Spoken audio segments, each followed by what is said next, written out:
lots of science and maths as well that's going on, looking at lifespan and how long different types of people will live.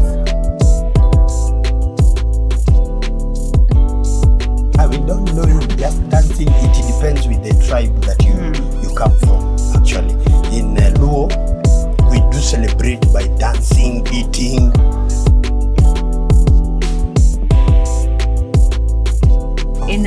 In Ireland, by the way, we have open caskets. So the dead person is laid out and everyone comes and says goodbye to them. It's very beautiful.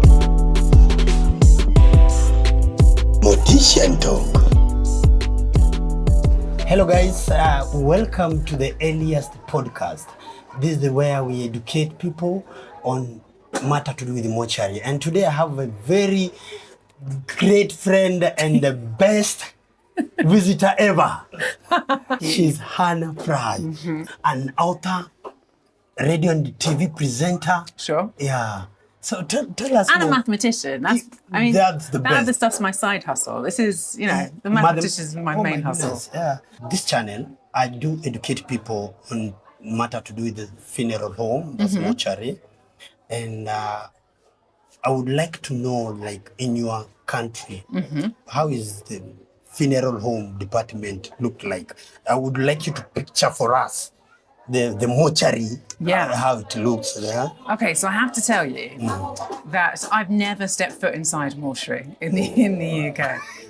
I know more about the Irish mortuaries and way of burying people than I do about the English. My family are Irish. Oh. In Ireland, by the way, we have open caskets. So the dead person is laid out and everyone comes and says goodbye to them. It's very beautiful. Even in Kenya, we do that. You do the same? Yeah. So do people cry at that moment? Mostly in Ireland, they get drunk. So that moment they get drunk? They get drunk, yeah. Oh. They call it a wake. So you stay overnight before you bury them the next morning. So the overnight is just dancing, or what are they doing? It's just, I think, drinking and sharing memories. They stop all the clocks in the house. So that's kind of a big tradition, is like all the clock stops. Everything? Like, the moment stops and you just celebrate the life of the person, yeah. Oh. Yeah. Even in Kenya we do that, but we don't stop the clocks. You don't stop the clocks? We need to know what time it is. Yeah, we don't know it, just dancing. It depends with the tribe that you come from, actually. In Luo, we do celebrate by dancing, eating. The thing I would say about Britain, though, about the UK, that I do know about, is that the data that they collect from when people pass away, they have really extensive records that they also use to analyse the things that people are dying of and whether any of those deaths are preventable. Okay. And if I may ask, the rate of death in UK, can you explain to us? Because the cause of the death in UK, is it the same in Africa? Like in Kenya? The data that was collected, most deaths are caused by accident. Right. Okay. In Kenya. What about in UK? I think certainly heart attacks is very high, or heart disease in general. I think that's extremely high. Diabetes, lots of illness that are related to obesity. Those are really kind of common. Cancer, also, that's a really big killer. But I think accidents is slower down. It's slower down. It depends which group you're looking at, though, as well. Because if you're looking at the whole population, you're going to have a different result than if you just look at older people or if you just look at younger people. Okay. And certainly young men are very good at getting into accidents. So. Young men. You are a mathematician. I was studying you are coming in a content, and there's a way you say that mathematics is being used by scientists to know the longevity of a man. Yeah. Do you believe that is the same in Africa?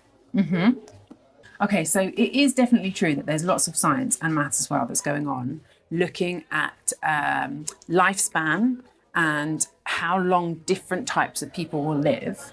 So it's definitely true that I could take, someone like you, for example, and I could say, okay, you're this age, you're this healthiness, this is where you live, and so on and so on and so on. And I could say, this is what you're most likely to die from, this is when you're most likely to die.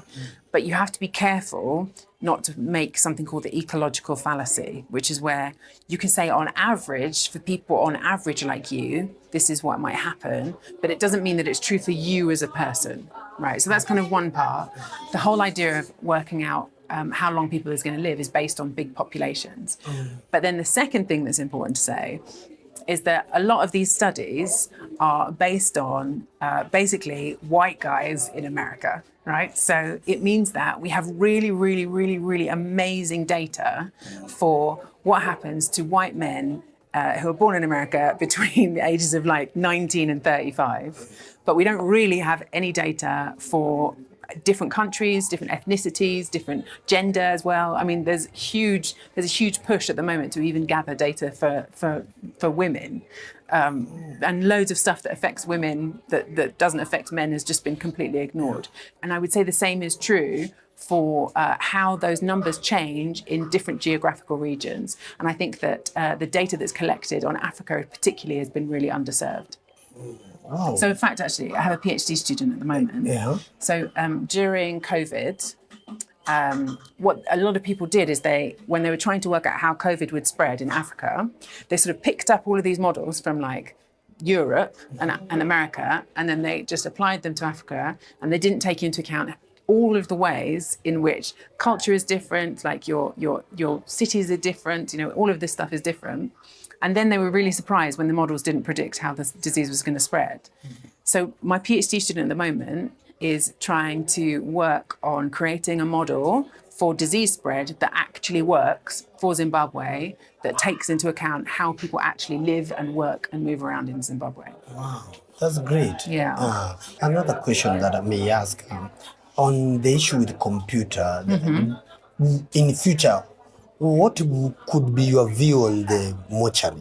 Because now, for instance, the computers come to take our place and we have this work of pathologists. Do you believe or do you think like in future the postmortem will be done by machines? No. No, I don't think so. But I do think that machines can help with the post-mortem. So we've already seen that actually algorithms, machines, artificial intelligence is really, really good at detecting abnormalities from pathology slides. So, and I imagine that kind of technology can be extended. So if there's anything where you have like a visual image, a photograph, and then the machine can help to categorize what's going on, which I think could probably be used to determine cause of death. But it would always, I think, have to be assisted by a person who's kind of leading the entire process. I don't think we're in a situation where you're going to have robots like handling dead bodies. Because aside from anything else, I wouldn't want a robot to handle. If it was someone I loved, I want the kind of careful touch of a human. But do you think in future, now that the machine can be the one to bury, to operate, at the way the technology is coming with speed? Yeah, the technology is coming with speed. Yeah. The technology, things are changing. I think certainly in my lifetime, I think in your lifetime too, I think it will always be about machines supporting humans, right? Humans doing what they do and machines being there to support them rather than robots coming and taking over. I don't think it's humans versus machines. I think it's humans and machines together. I'm very happy to have you in my podcast. Thank you. Of course. Yes, Thank you so much.